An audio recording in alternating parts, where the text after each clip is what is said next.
आता आपल्या आवडत्या मालिकेचे संपूर्ण भाग मालिका प्रसारित झाल्यानंतर लगेचच पाहू शकता फक्त सन नेक्स्ट वर। भारतातील प्रेक्षकांसाठी मोफत सेवा। या सगळ्यामध्ये तुमची स्वतःची सुद्धा चूक आहे आणि दुसऱ्याला मारण्यापेक्षा तुम्ही स्वतःच्या मनात एकदा डोकवा, मग तुम्हाला कळेल। तुम्ही सुद्धा तुमच्या मुलाच्या भविष्याचा विचार नाही केला, तुमच्याही मुलाचं भविष्य बर्बाद झालं असतं।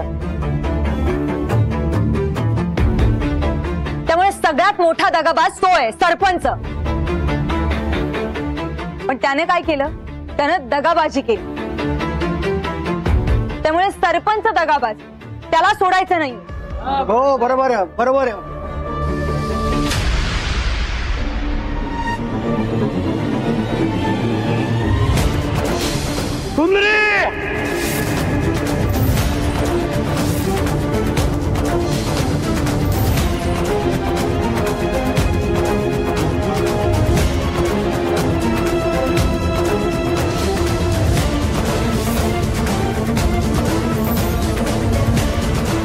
सुंदरी फार बोललीस तू, आता तुला सोडणार नाही मी। बाजूला व्हा, मला सुंदरीला गोळ्या घालायच्यात आणि चुकून जर मध्ये आला तर हाकनाक मारले जात। हा, सुंदरीला मारण्याच्या आधी आम्हाला मार। हे तर आहे पाटील, तू केलेल्या पापाची तुला शिक्षा भोगावीच लागेल आत्ताच। का भयो? हो हो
इंस्पेक्टर देसाई फोन का नाही उचलत आहे?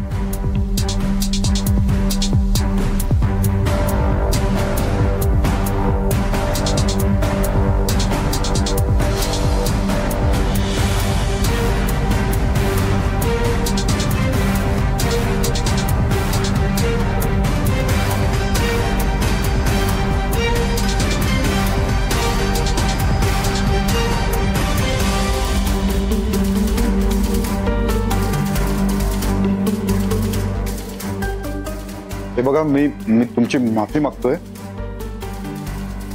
सुंदरी मॅडम, मी काय म्हणतो, मी तुम्ही सांगितलेलं तसं सगळं केलं ना, मग आता सोडा ना। माझ्या भावाला प्लीज सोडवा, ह्या सगळ्या प्रकरणात नका अडकव प्लीज। माझी रिक्वेस्ट आहे तुम्हाला सुंदरी मॅडम। आपलं बोलणं झालेलं तुम्हाला पण माहिती आहे। काय घडलंय? सुजित माझा भाऊ ऍक्सिडेंट।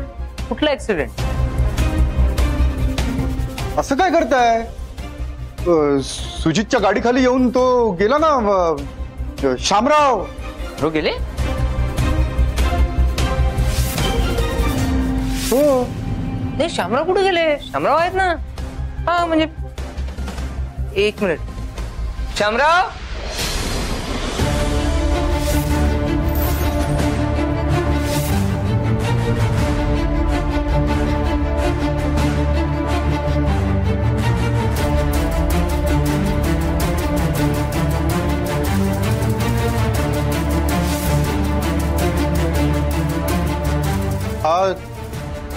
जिवंत आहे? नाही नाही, हा घाबरू नका, जिवंत आहे तो अजून। हा काय प्रकार आहे सगळा? मी सांगते, मुजुमदार साहेब, तुम्हाला हरवणं एवढं कठीण नव्हतं। कायद्यात अडकवून ती जमीन मी परत घेऊ शकत होते, पण आम्ही असं नाही केलं। आम्हाला तुमच्यातला माणूस जागा करायचा होता. पण हे कसं करायचंय आम्हाला कळत नव्हतं. नंतर मला कळालं की तुम्हाला एक लहान भाऊ आहे आणि तो इथेच आहे. आणि त्यानंतर कळालं की तुमच्या भावाचा ड्रायव्हर सुद्धा इथेच राहतो. मग आम्ही त्याच्या मुलीला भेटलो. तिला हा सगळा संपूर्ण प्लॅन सांगितला आणि मग ठरवलं की तुमच्या भावाच्या विरोधात एक खोटी केस उभी करायची. ऍक्सिडेंट आणि ड्रिंक अँड ड्राईव्हची केस, ज्यात अडकल्यानंतर तुम्ही तुमच्या भावाला वाचवण्यासाठी काहीही करायला तयार व्हाल. एक मिनिट, मग ती पोलीस केस, ते साक्षीदार, पोलीस स्टेशन, हे सगळं काय होतं मग? मुजुमदार साहेब, आम्हाला या मूवीची गोष्ट लिहायला 2 दिवस लागले. मला शॉर्ट फिल्म सारखी बघायची. ठीक आहे, चालेल, तरी सगळं सांगतो तुम्हाला. आम्हाला माहित होतं की या मूवी मध्ये लागणारे सगळे कॅरेक्टर्स आम्ही उभे तर करू, पण या गोष्टीला न्याय मिळावा ह्यासाठी मला बऱ्याच गोष्टी कराव्या लागणार होत्या. म्हणजे ही गोष्ट खरंच घडली असं वागावं लागणार होतं, तसं तुम्हाला दाखवावं लागणार. उदाहरणार्थ तुमच्या ड्रायव्हरची मुलगी किंवा शामरावची बायको, या सगळ्यांना सगळं सत्य माहित होतं, पण तरीही ते सगळे नाटक करत. आणि हे सगळं खरं वाटावं म्हणून आम्हाला पोलिसांना विश्वासात घ्यावं लागणार होतं. आम्ही त्यांना सांगितलं आणि ते तयार झाले. ओके साहेब.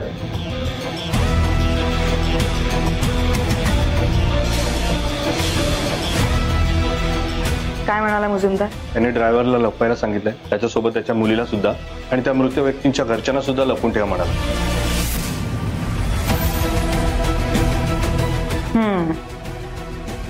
तो चहावाला आपल्याकडे आहे म्हटल्यावरती तो असंच काहीतरी म्हणायला अपेक्षित होत. मग नेक्स्ट मूव काय असेल? त्याला असं भासवा की हे सगळं तुम्हीच केलं आणि त्या ड्रायव्हरला फरार घोषित करा. Okay madam. काल सगळे स्वतःच्या घरी सुरक्षित होते, कोणी पळून गेलं नव्हतं. काका,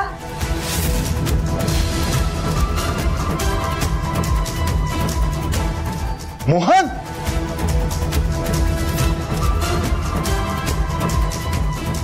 पण मग तो चहावाला, त्याला तुम्ही तुमच्या घरात डांबून ठेवलेलं, हे काय आहे सगळं?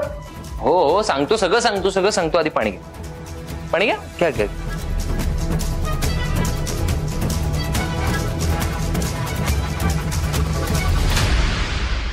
अहो, तुम्ही आमच्याकडे चहावाले असं समजून आमच्या घरावरती हल्ला केला, पण त्या घरात चहावाला नव्हताच.